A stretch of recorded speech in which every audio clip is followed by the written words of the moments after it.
You're bidding on a 1150 Powermatic drill press. We are selling this item for parts or repair.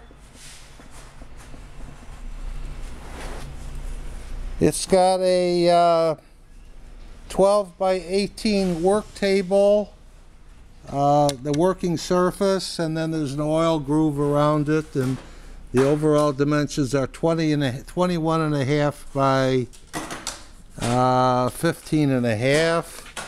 It is missing the motor and the sheet metal on the top. It needs a handle here. See, the motor is missing. Looks like it took a 110 motor. I'll take some individual shots.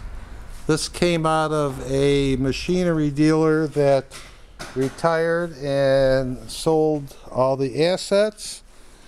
Naturally, it's not running because there's no motor. Good luck bidding.